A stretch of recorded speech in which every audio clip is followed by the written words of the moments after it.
China has called a proposed plan on phase 2 virus origin study shocking and ignores common sense and science. What is the scientific perspective? What should the next steps be?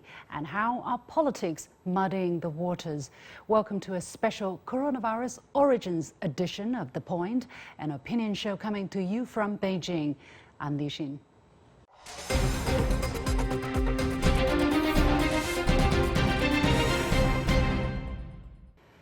The World Health Organization proposed the second phase of studies into the COVID-19 origins, including the potential laboratory leak theory, even after a 4-week probe in Wuhan originally said that that hypothesis is extremely unlikely in a report published end of March. China said it cannot accept such a plan as it doesn't respect common sense and violates science. On July the 16th, Dr. Wu Chongyi and 21 other scientists published an article titled "On the Origin of SARS-CoV-2, the Blind Watchmaker Argument" in the latest issue of the journal Science China. What is the blind watchmaker argument and why is this relevant here? I'm pleased to be joined by Dr. Wu Chongyi himself. He's chair professor from the School of Life Sciences of Sun Yat-sen University in southern China. He was also former chair of ecology and evolution of the University of Chicago. Dr. Wu, thank you so much for joining us. How would you put it, the chances that there are any labs on the surface of the earth right now who's able to genome engineer a virus to reach the level of SARS-CoV-2 right now in terms of the ability to spread and infect people? I would say the probability is infinitesimal. Meaning? Meaning it's near zero. Yeah. How about this? People are saying, okay, maybe this has not been a work of genome editing, but how about this virus already been been isolated in a lab and cultured there, and that through an accident, through bad protocol or misstep, that it escaped from a lab? How big of a possibility is that? As I say, that to be adapted to human, it has to be tested in human. And so this line of argument would have to say that, well, some virology institute came up with a new strain and want to know whether the new strain is good or not, and inoculate some humans and see whether it works. And then take the best one and inoculate another group of humans. This is just fantasy. I find it a little bit ironic that we are actually regressing back to 1780. This is 2021. This sort of argument would have been conceivable 100 years ago, 200 years ago. We have done so much evolutionary genetics. We have tried to dissect the difference between species. And you find out that even the small differences, for example, I look at the some genital arch between two species of fruit flies, and you'll find that the number of mutations required for such a small change is large. So in order, we are back to the same argument that it would violate the law of nature to grab something without testing and throw it out and say, wow, it works so wonderfully. No, it doesn't happen. Yes, I did cite an argument called hopeful monster. That's Richard Goldschmidt in the 40s. It's a defunct idea. So, well, maybe this happened once in a long period of time, something just as you suggested, people say that, well, it might happen. Mm-hmm. We reject that idea. But even when Richard Goldschmidt was proposing the idea of hopeful monster, that's something just as you suggested, or people suggested, he was talking about through hundreds of million years and over very large geographical area. He said, well, if it's that big a space, that longer time, maybe something like this might have happened. I see. Okay, people are talking about a very small operation in a few years, and even Richard Goldschmidt, who likes the idea of coining the term "hope for monster," would laugh the whole thing off. Then what is your theory or model telling us about what possibly could have happened? You know, because we saw a cluster of cases in Wuhan end of last year. What might have happened according to your model as to how the virus went from nature to, you know, to the spread in Wuhan? Yeah, we actually published a model, and from a pure conceptual point of view, try to imagine what the origin would be. Remember, the problem origin is like trying to catch a crime suspect. But you need to have some idea what the crime suspect looked like. And you notice one thing, that all these people who talk about origin never told you what origin really means or look like. They just say, well, I suspect there's a crime suspect in your house, and we'll come to search. And you say, well, okay, all right, tell me what that suspect look like. I don't think we have any alien here. But so the first thing you have to define what it is, and nobody defined it, we did. And that's what I've been arguing. Everybody has to define, infer, conjecturize. Is it possible, Dr. Wu, that this place of origin of the virus could still be in China, let's say, or somewhere else? Do we have any exclusion at this moment as to where the place of origin might be? Oh yeah, I have my pet theory, but I cannot say it out loud. I mean, would get totally misquoted. Now we agree there is what we call PL0. That's a place of origin. And that would be a stable place where the coevolution, we call it coevolution, between bats and humans could take place. Now, the virus does not get out of it just once and infect the place of first epidemic. In the process, they constantly leak out to other human populations. Okay. It's just that they haven't been perfected. And so, I think many of the earlier reports, although they are almost like anecdotal, that because people at that time didn't keep the sample and so on, but the finding of early trace of failed invasions, that the virus would continue to attack humans everywhere, and so. The failed invasions is what you would have expected. You would expect, and it's consistent, but it's not proof. I'm a scientist. I cannot say that's anything close to proof. But these are hints that we may be on the right track, because we see these footprints, we see these marks that resemble what we would imagine would have happened. But these are not evidence. They are just suggested that something close to our model is happening. So to put it this way, because the World Health Organization proposed the phase 2 plan where they talked about audits of labs or research institutions in Wuhan, where they talk about studies of people and wild markets. Do you see that as the right sensible approach to go based on what has been done already? Well, I think what they fail to do is to do the right thing any scientist would do. That is to propose a model, a hypothesis, and then you know what you are looking for.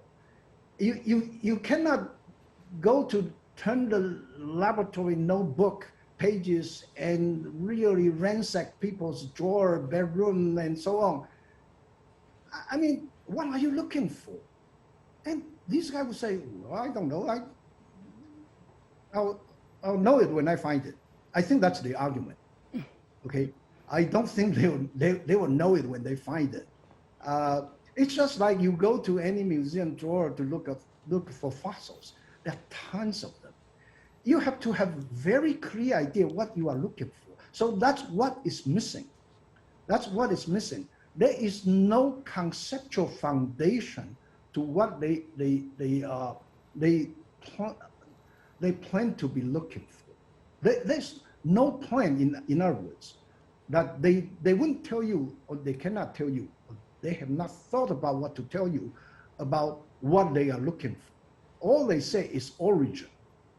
And so I think the only thing I would say to them is that please define what you are looking for and provide the scientific justification for this search plan. You want to come to search our place, I will be perfectly happy. I'm just as enthusiastic about finding out the origin as anybody.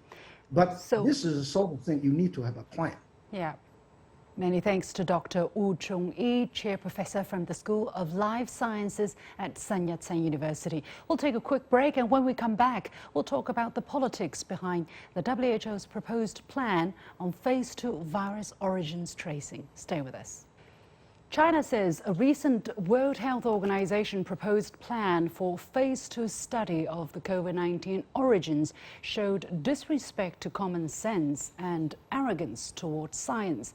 The plan requires audits of relevant laboratories and research institutions operating in the area of the initial human cases identified in December 2019, in other words, in Wuhan, besides studying humans, wildlife and animal markets in the city. Why does the WHO want to pursue a theory deemed extremely unlikely by the very same experts it has chosen? How to preserve the spirit of science amid the pressure of politics? Joining me today from Shanghai is Professor Chen Hong from East China Normal University, and from London, Professor Graham Perry, visiting Professor of Dispute Resolution at the University of International Business and Economics. Gentlemen, welcome to The Point. Now, a joint WHO-China team of experts spent 4 weeks in and around Wuhan in January and February this year and found in a joint report that was published end of March that the laboratory incident hypothesis is extremely unlikely and the virus most likely spread naturally to humans through animals. However, 4 months later, in July, the WHO announced a work plan on a second phase origin study indicating, as I said, audits of relevant laboratories and markets in Wuhan. A week later, a Chinese national public health official called this shocking. Professor Chen, what are China's reasons behind such a decision? I think actually this is actually being discerned as a kind of political ploy, but because first the most important, most imperative task the world faces now is to fight the pandemic, to get the vaccination rollout going, to fight the pandemic in the worst hit regions and countries, such as Indonesia, India, the UK, the United States. So origin tracing is not a priority issue now. The WHO already carried, as you said, we carried out an investigation earlier this year and published a report which rules out the lab leak series. So to put it back, the source tracing of the virus back on the agenda is simply a political maneuver of the United States that leads us to the second point. That is the aim of the new fuss about the virus origin tracing, about the US proposal of the second phase. The aim is to frame and then to blame China, to put China in the crosshair. This is all part of a broader, more global anti-China campaign started by the Trump administration and now inherited by the Biden administration. The aim is simply to demonize China and to mislead the world. Yes. Are you saying that actually the WHO has bent under the pressure of the United States? Yes, I think actually political influence is being exerted on this international multilateral body that actually is purported to be fair, justice-based, but now actually it is facing up with, this kind of enormous, political pressure from the United States. Now, Professor Perry, nearly 60 countries are said by the Chinese Ministry of Foreign Affairs to have sent letters to the WHO agreeing with the results of the first phase of the origins study and opposing the attempt to politicize the whole process. What do you think is the impact on other important tracing work if the proposed phase 2 plan is adopted, meaning going back to Wuhan and very much repeating the work scientists have already done in the city? Well, for myself, I think this is a negative step. It means going back. But can I just put all of this in a perspective, which has been indicated by Professor Chen? This is partly a question of health, but mainly a question of politics.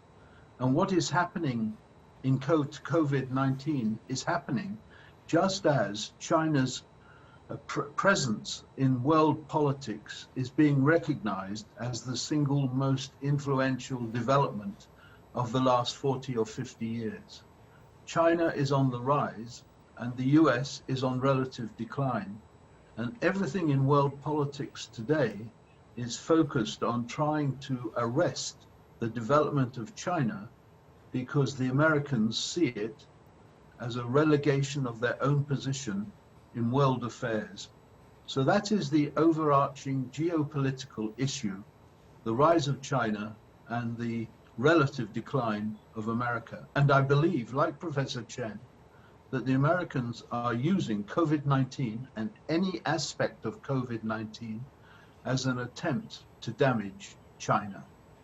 And that is why I think the proposal made originally by Trump to go focus on the Wuhan lab as the origin of COVID-19, this has been picked up by Biden, and the Americans are focusing on this, developing this, creating a momentum on this in order to hurt and damage China. Okay. This is difficult for China because China has to find the right way to respond. Exactly, and I think that's what I believe is necessary to try to break it down. If you read some of the headlines in international media, you have the impression that China is objecting or rejecting to further study of the origins of the COVID-19, whereas I understand that China is objecting to going back and focusing on the lab leak theory, whereas the findings of the phase 1 study has already pointed to some direction. So Professor Chen, correct me if I'm wrong, is China objecting to further study of the origins within its territory? What does the result of the phase 1 joint study tell us? Yes, as Professor Perry was saying, that actually the first phase and the second phase, these are two stages. You're not repeating yourself. It's actually at the second stage. If you think the repetition of the first stage back to actually square one, this is actually simply not the second stage. So the lab leak theory is basically a fabrication. The United States does not believe it either, I think, but it promotes this theory out of their political motive. The WHO, experts found out in their free trip to Wuhan earlier this year that the lab is well managed. The virus was not man-made or tempered and was most likely transmitted from some animal hosts to human victims. This is why the lab theory does not hold water. It is against common sense and against the basic principles of science. So that is why China actually objects to this kind of political maneuver, launched by the United States with the purport aim to contain and also to frame China. According to my understanding, as I have gathered from reading the report and listening to relevant press conferences, what's said in China, China is actually open to continuing origins tracing work on wild animals in China and of course in southwest China, for instance, where animals might migrate from one place to another. And China also gave its 4-point proposal on how phase 2 should be conducted. Professor Perry, what is your understanding of the situation? Does that exclude further study of the origins in other parts of China, according to your understanding? Well, I think there's two aspects here. One is that they have to continue their studies in China about the origins of COVID-19, if indeed the origins are in China. The Chinese side has repeatedly said we are also reserving our position on the possibility that COVID-19 might have commenced outside China. Was it the Wuhan Games? Was it, there's a reference to some studies in Holland and in other countries which may suggest the presence of COVID-19 before it arose in Wuhan. So that also needs to be investigated. But can I say this, that anything the Chinese say, they will not agree to any further investigation because it's an encroachment upon the privacy of patients, which is a quite legitimate objection for China to take, is misrepresented in the West as an example of China being devious, secretive, and furtive. There's just a little element in my mind of original anti-China racism connected with the impression of Fu Manchu and the way in which China was represented in Britain in the 19th century. There is an element that the Chinese are being devious. China, in my view, is not being devious, but it needs to continue to say what it is it disapproves of in the further investigations. Not just the lab theory, but one of the issues, if I can just say briefly, Liu Xin, after the return of the UK delegation that formed part of the World Health investigation, there was a suggestion that some information had been withheld by the Chinese side. The Chinese side has explained this as being medical records of patients, which are always held back. This has been misrepresented by the West as being an attempt to conceal. Actually, during the latest press conference that I mentioned, a Chinese official again talked about that point, and it is not that they were withheld from the experts because they involve patients' privacy, but that all the experts on site had access to these files. They looked at these files, they analyzed these files, but they were not allowed to make photos or copy these files and take them outside of China. That was my understanding. Professor Liang, Professor Chen, what is your understanding of the situation? Yes, I think this is a common practice, in China or elsewhere in the world, that people's privacy should be respected. This is a usual practice, for scientific research to be carried out in an ethical way. For example, in my university, any research that involves personal information is strictly regulated, by the university's code of ethical conduct. The postgraduate students I supervise, for example, when their research needs to be, in contact with their subjects' personal information, there are very strict rules which forbids, unlawful release or leak of any data that contains, the subject's personal, privacy. So the WHO field investigation was open, transparent, as you said, and abided by all internationally accepted rules and codes of conduct. That is why the WHO, experts at the time never found anything wrong at the time. Only after, under political duress, did some of them later submit themselves to the conspiracy theories stoked up by the United States. I'm actually very interested in the protocol, the process, how the whole procedure established. For instance, the mandate of the origin study is a resolution that was agreed upon in the last World Health Assembly, which was held in May 2020, where China also signed up, and they were committed to go and look for the zoonotic origin of COVID-19. It has nothing to do with investigation into any labs or auditing any labs. Subsequently, the team of experts were approved by the World Health Organization, and then the term of reference, or how the work should be carried out, is also decided jointly by the World Health Organization and China, and of course the scientists who applied to be on the team. So Professor Perry, what do you see here should be the guideline or the right protocol of how this whole thing should proceed? Because there seem already to be the mandate and how it should work out, and all of a sudden, a new idea is proposed. How do you look at that? Well, this is politics. This is not health, this is politics. And this is an attempt by the US to take control of the World Health Organization and impose upon the WHO way in which further investigations are to take place.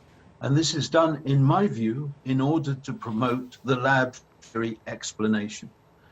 So I think the World Health Organization has to stand up and be firm and be clear.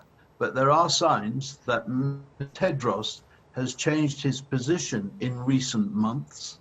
This again is a question of politics, and this is a difficulty that confronts China.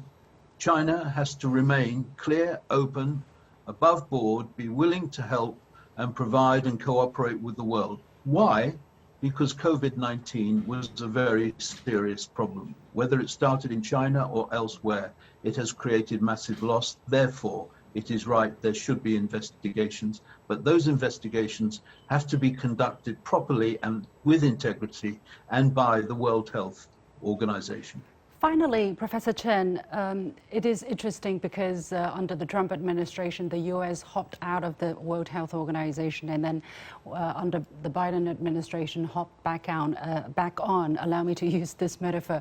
What is the consequence of that? I mean, a major member state, coming in and out of an international organization as it sees fits. What is the impact on international cooperation on public health?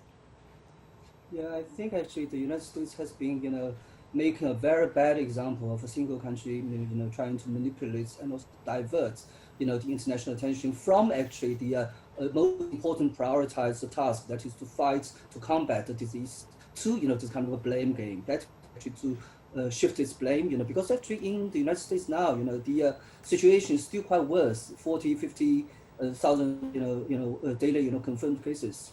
The Biden administration is not doing better than the Trump administration. So actually facing the prospect of, this midterm, election, and there's a light that actually the Democrats might, lose its edge in the Senate, and the administration could, descending into a kind of lame government. So this is actually, I think, actually kind of, ulterior motive that actually is driving the Biden administration to, ferociously trying to launch this kind of a new attack on China. And this is actually very bad, as I said, a very bad example actually to use its own, self-interest, to prioritize its own self-interest to direct the focus of the international science-based research. Yeah, time being very limited, I have to wrap it up here. Many thanks to Professor Chen Hong and Professor Graham Perry joining us for this very important discussion. Of course, the other side of the argument had not been represented adequately here.